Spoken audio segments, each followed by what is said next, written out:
Subscribe करें और bell दबाएं ताकि कोई खबर रह न जाए।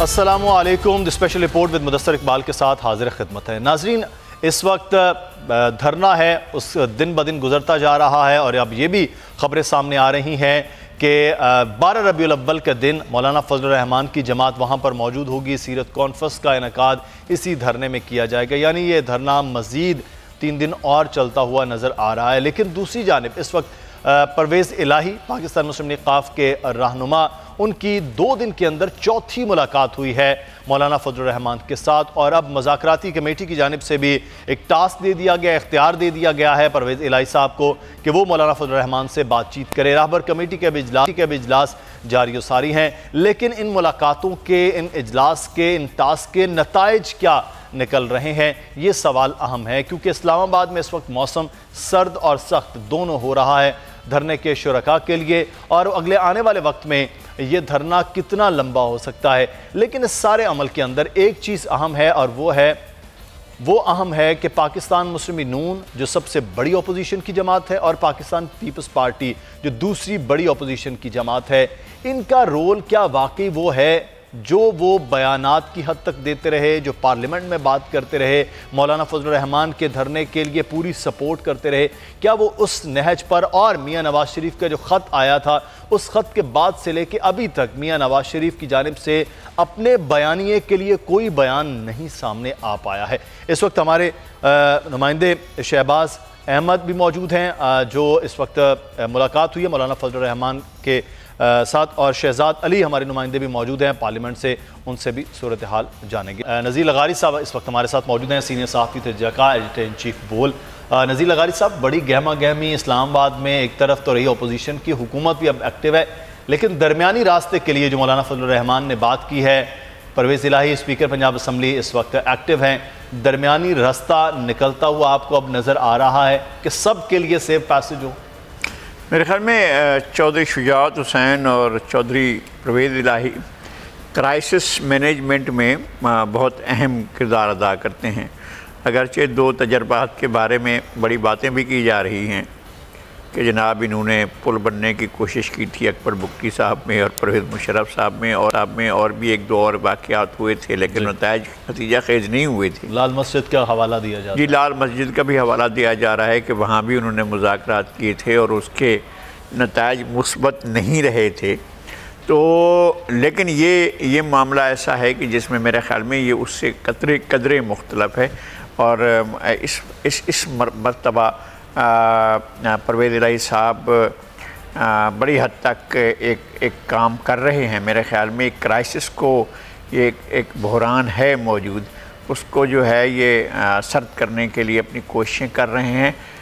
इसके कामयाबी के इम्कानात मौजूद हैं, लेकिन ये कि हुकूमत को बहुत से मामलात में सख्त गिर ज़रूर है मौलाना फजल रहमान का, लेकिन उनका एहतजाज और उनके मुज़ाहिरीन इंतहाई पुरअमन और डिसिप्लिन है, ये बहरहाल क्रेडिट जाएगा उनको, और इसका फ़ायदा परवेज़ इलाही साहब को होगा। लगारी साहब, मेरा ख्याल है कि क्रेडिट इतने आखिरी दिनों में नहीं हो सकता है कि पिछले 2 दिनों में उनके राब्ते जो हैं वो ज़्यादा तेज़ हुए हैं, लेकिन मौलाना का कराची से रवानगी से लेकर इस्लामाबाद पहुँचने तक, यानी कोई पत्ते को भी नुकसान ना पहुँचे, इतना पुरअमन मेरे ख़्याल में आप और तारीख़ में भी देखें, दूसरे मुल्कों में भी देखें, तो अल तहरीर स्क्वायर में जब शुरू हुआ तो फ़ौरन सड़कों और गलियों में टायर जलना शुरू हो गए, फिर हंगामे शुरू हो गए। अल तहरीर के नतीजे में हुआ ये था कि 850-900 के करीब जो है लोग, 1,000 के करीब लोग जो हैं वो हलाक भी हुए थे और 6,000 के करीब ज़ख्मी भी हुए थे। यहाँ ऐसी कोई सूरत हाल नहीं हुई है।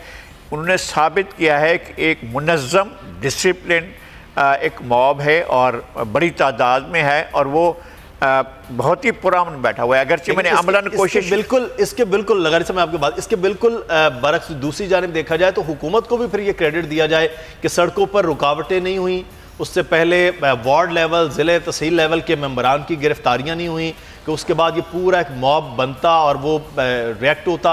उन्होंने भी रास्ते खुले छोड़े रखे اور چاہے وہ موٹر وے ہو یا جی ٹی روڈ ہو، قافلے بھی وہیں پر آئے جہاں کی کمٹمنٹ تھی دونوں جانب سے، اور وہ بھی آ کر بیٹھ گئے. تو یہ دونوں جانب کریڈٹ ہوتا ہے، نہ انہوں نے رکاوٹ ڈالی نہ انہوں نے پتہ توڑا. اچھی بات ہے، لیکن اس کا کریڈٹ تو آپ اسلام آباد ہائی کورٹ کو، پشاور ہائی کورٹ کو دینا. یہ کیا بات ہوئی؟ انہوں نے عدالتوں نے کہا کہ پرامن احتجاج اپوزیشن کا حق ہے.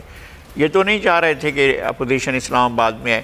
اور محمود خان نے تو خیبر پختونخوا میں کہہ دیا تھا کہ یہاں سے ایک بندہ بھی میں نہیں جانے دوں گا، ٹک کے پار نہیں جانے دوں گا. تو جب اتنی بڑی بات وہ کر چکے تھے تو اس کے بعد تو لوگوں کے پاس یہ راستہ تھا کہ وہ جائیں. دو تین چیزیں ہوئی ہیں جو چیزیں بڑی واضح ہیں. ایک تو یہ کہ عدلیہ نے اگرچہ یہ تاثر ہے یا دیا جا رہا ہے کہ جناب حکومت کو سرپرستی حاصل ہے، تمام ادارے اس کے ساتھ ہیں، اور یہ اعلان بھی کرتے ہیں کہ جناب ہم ایک پیج پر ہیں، اور یہ اعلان بھی کرتے ہیں، اور خود پاکستان کی سیکورٹی فورسز کی طرف سے بھی بار بار کہا جاتا ہے کہ جناب ہم حکومت کے ڈسپلن میں ہیں اور ان کی بات مانتے ہیں. تو اس ساری صورتحال کے باوجود بھی یہ نہیں ہے کہ کورٹ جو ہیں وہ انہوں نے آزادی سے کام لیا. کورٹ نے تو آزادی سے کام لیا، اور یعنی جس طرح سے اب پاکستان کا آئین اجازت دیتا ہے لوگوں کو کہ پاکستان کے آئین کے اوپر یا جو کل رات کو بیان سامنے آیا ہے فوجی ترجمان کی جانب سے، میجر جنرل آصف غفور کی جانب سے، اس پر بھی وہ ایک عمل کے اوپر رد عمل کے طور پر وہ بیان سامنے آیا. اس وقت ہمارے ساتھ لیفٹیننٹ جنرل امجد شعیب صاحب موجود ہیں، سینئر دفاعی تجزیہ کار. بہت آپ کے وقت کا سر، اسلام آباد میں دھرنا جس میں بالواسطہ یا بلا واسطہ دونوں طور پر ہم نے یہ دیکھا کہ فوج کے اوپر کہیں نہ کہیں تنقید کی جاتی ہے، اس کے کسی ایک ادارے کے حوالے سے، کسی ایک ڈپارٹمنٹ کے حوالے سے یہ بات کی جاتی رہی. پھر فوجی ترجمان سامنے آئے، انہوں نے میڈیا پر آ کر اس بات کا جواب بھی دیا. یہ فوج پر تنقید کیوں ہو رہی ہے، حرف تنقید کیوں بنایا جا رہا ہے؟ بسم اللہ الرحمن الرحیم. دیکھیں مدثر، سب سے امپورٹنٹ چیز یہ ہے کہ سیاستدانوں نے جہاں ان کا معاملات غلط ہوتے ہیں وہ انہوں نے کبھی بھی اپنے گریبانوں میں جھانک کے نہیں دیکھا. سب سے پہلے ضرورت یہ ہوتی ہے کہ آپ اپنے عمل کو دیکھیں، اپنے معاملات کو دیکھیں کہ کیا جو کچھ ہم کر رہے ہیں وہ درست ہے. اب مثلا مولانا کے دھرنے کا ہی دیکھ لیجئے، پوری دنیا، پورا پاکستان کہتا ہے کہ یہ بے وقت یہاں پہ اس سٹیج کے اوپر مولانا کو یہ کرتب نہیں کرنا چاہیے تھا. اب میرا بھی سوال جس طرح پاکستان کے دوسرے لوگوں کا ہے، میں مولانا پہ یہ الزام تو نہیں لگاتا کہ مولانا کوئی کسی اور کا ایجنڈا لے کے یہاں چل رہے، لیکن ایک بات واضح ہے کہ مولانا کے اس دھرنے سے نقصان ہوا ہے پاکستان کا.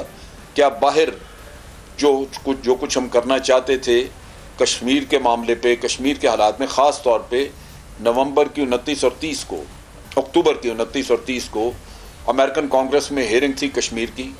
کسی چینل کو، کسی شخص کو پتا چلا کہ یہاں اس کے بارے میں کوئی بات گشت تھی، یہاں تو سارا دھرنے کا رونا روتے رہے ہم لوگ.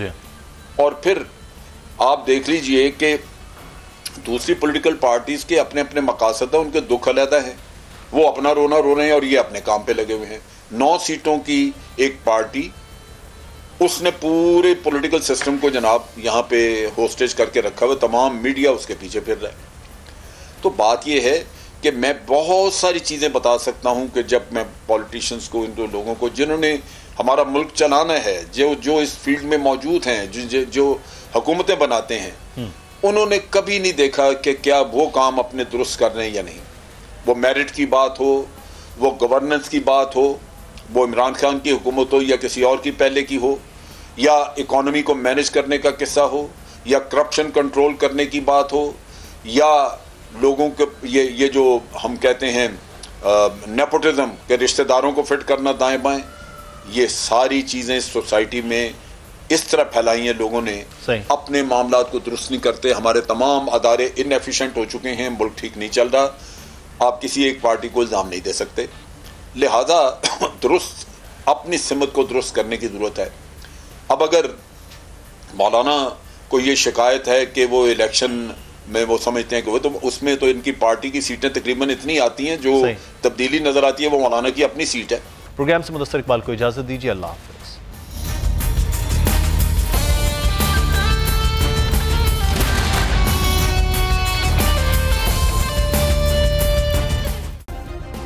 سبسکرائب کریں اور بیل دبائیں تاکہ کوئی خبر رہ نہ جائے.